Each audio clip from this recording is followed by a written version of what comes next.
Assalamualaikum warahmatullahi wabarakatuh. Halo Sobat Ekonomi Rambi sekalian. Di sini saya Zaki Rambi akan membahas mengenai kebijakan moneter. Jadi ini saya akan membicarakan seputar kebijakan moneter saja. Next.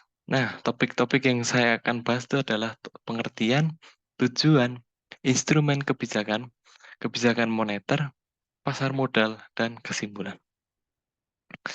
Jadi pengertian dari kebijakan moneter ini kebijakan yang dilakukan oleh bank sentral untuk mengurangi jumlah uang yang beredar beserta tingkat harga. Nah, pasti dari kalian tuh berpikir semakin banyak uang di suatu negara itu berarti negara itu semakin makmur. Itu merupakan pernyataan yang kurang tepat. Karena dengan banyaknya uang beredar di dalam suatu negara itu tidak diikuti dengan banyaknya barang-barang yang di pasar. Sehingga ketika uangnya itu banyak, orang yang sebelumnya itu tidak mampu membeli barang tersebut, akhirnya beli barang tersebut. Nah, barang-barangnya itu kan tidak bertambah. Itu akan membuat barang itu semakin lama menjadi semakin dikit dan akhirnya menjadi langka. Nah, sehingga karena langka, nilai mata uangnya itu menjadi turun. Sehingga bahkan menjadi tidak bernilai lagi. Itulah alasannya kenapa Bank Indonesia itu perlu membuat kebijakan untuk mengurangi jumlah uang yang beredar. Nah, yang selanjutnya adalah tujuan dari kebijakan moneter itu sendiri, yaitu meningkatkan stabilitas ekonomi. Yang kedua adalah meningkatkan stabilitas harga. Yang ketiga adalah meningkatkan kesempatan kerja. Nah, di sini meningkatkan stabilitas ekonomi tentu jelas. Ketika keadaan negara itu sedang inflasi yang tinggi, itu tuh menyebabkan pendapatan real masyarakat tuh turun. Sehingga standar hidup masyarakat tuh menjadi turun, akhirnya banyak orang-orang yang menjadi miskin. Terutama pada ekonomi kelas menengah itu, kepada masyarakat ekonomi kelas menengah, itu akan menjadi miskin. Nah, kedua, jika keadaan inflasi itu akan menciptakan ketidakpastian atau yang disebut uncertainty. Nah, ini menyulitkan kepada pelaku-pelaku ekonomi atau ahli ekonomi untuk membuat keputusan. Lanjut, yang ketiga itu akan meningkatkan kesempatan kerja. Kenapa dengan kebijakan moneter ini meningkatkan kesempatan kerja? Nah, misalkan dalam keadaan deflasi, itu kan harga-harga barang itu cenderung turun pada periode tertentu. Nah, ketika Bank Indonesia itu menurunkan suku bunga, otomatis orang-orang yang mempunyai kredit, mempunyai KPR, itu membayar cicilan bunganya itu semakin dikit. Atau kita melihat dengan sudut pandang produsen. Produsen ketika uh, BI itu menerapkan menurunkan suku bunga, cicilan-cicilannya itu mereka membayar itu semakin murah. Otomatis wirausaha atau produsen itu berani untuk membayar, menambah biaya, menambah uh, biaya, menambah barang produksi dan juga menambah karyawan. Itulah yang akan meningkatkan kesempatan kerja. Baik, next. Nah, ini instrumen kebijakan moneter yang kuantitatif itu ada GWM, yang selanjutnya politik diskonto, yang ketiga operasi pasar terbuka. Lalu yang kualitatif, kredit selektif, dan imbauan moral. Next. Nah, ini saya jelaskan ulang.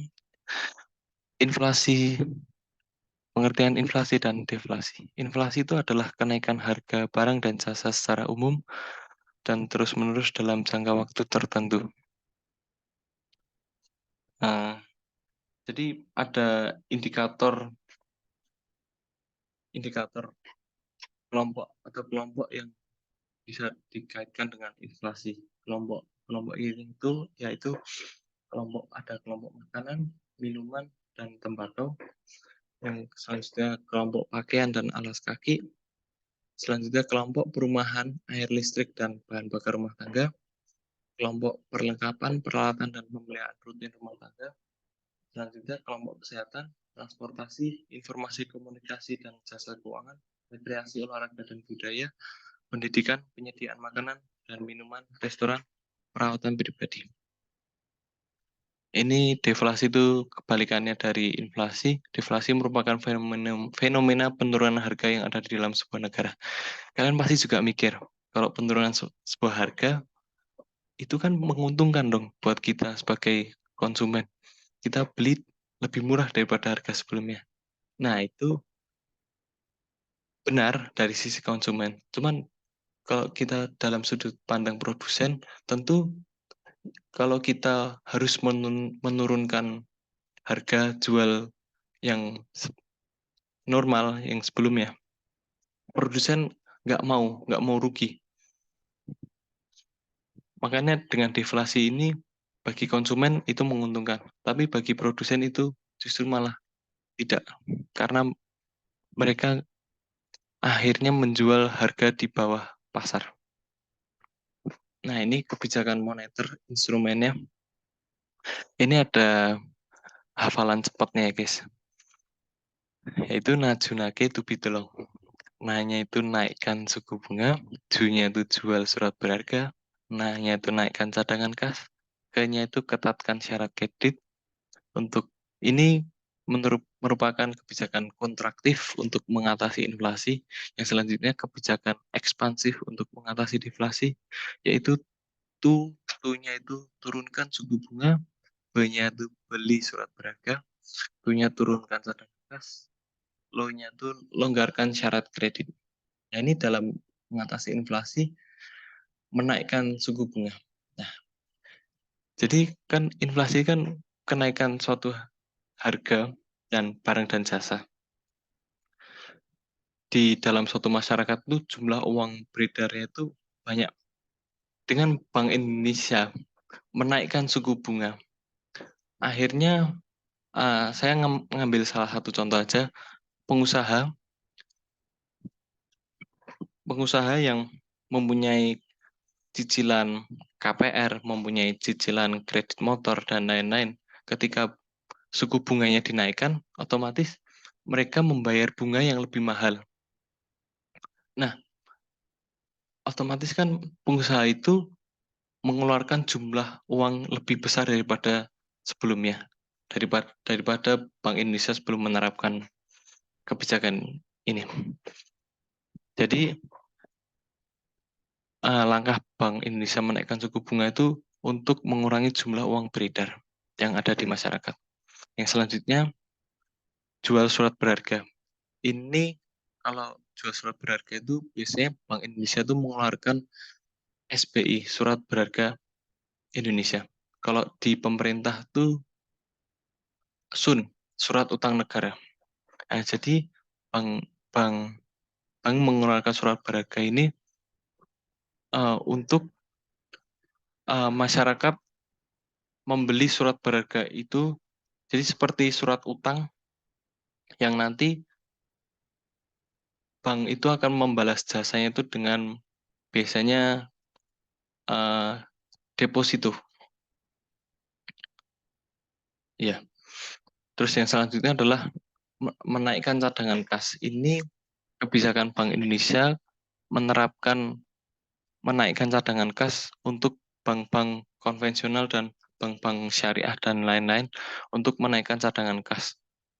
Ini dilakukan agar uang-uang yang di masyarakat tuh bisa berkurang dan berpindah berpindah ke bank.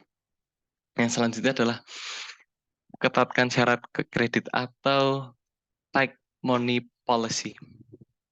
Ini saya ibaratkan kalau ketatkan syarat kredit itu berarti Bank Indonesia tuh, bank-bank konvensional tuh semakin berhati-hati dalam memilih calon-calon yang mau kredit. Karena apa?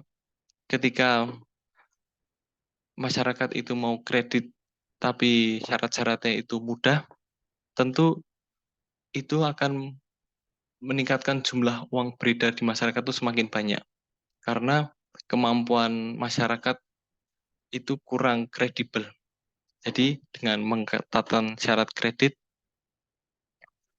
diharapkan dapat mengatasi inflasi. Lalu yang selanjutnya mengatasi deflasi. Ya, ini yang deflasi ini kebalikannya dari inflasi. Ketika suku bunga diturunkan, ini kan keadaan kondisinya kan harga-harga turun nih. Dengan menurunkan suku bunga, otomatis uh, masyarakat yang awalnya membayar bunga cicilan dia lebih yang tinggi menjadi lebih lebih rendah. Otomatis uh, uang yang uang itu tuh bisa dipakai dengan hal-hal yang untuk barang-barang yang konsumtif dan akan menyebabkan jumlah uang beredar yang lebih banyak dan seterusnya. Tapi dengan menaikkan suku bunga ini, dengan menurunkan suku bunga ini akan berdampak positif kepada pasar modal. Masyarakat akan cenderung minat kepada investasi di saham atau yang disebut dengan pasar modal. Karena apa? Kalau suku bunga turun, masyarakat tidak berminat.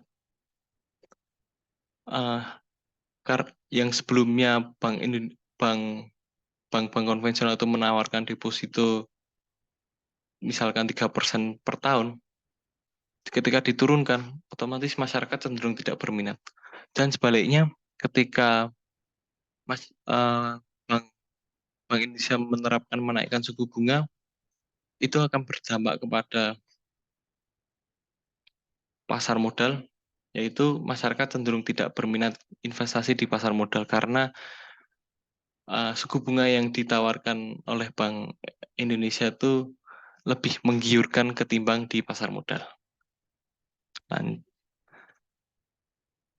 Oke, terima kasih yang sudah memperhatikan penjelasan saya dari awal hingga akhir. Semoga apa yang saya sampaikan ini bisa bermanfaat bagi sobat-sobat ekonomi Rambi sekalian. Saya akhir cukupkan. Wassalamualaikum warahmatullahi wabarakatuh.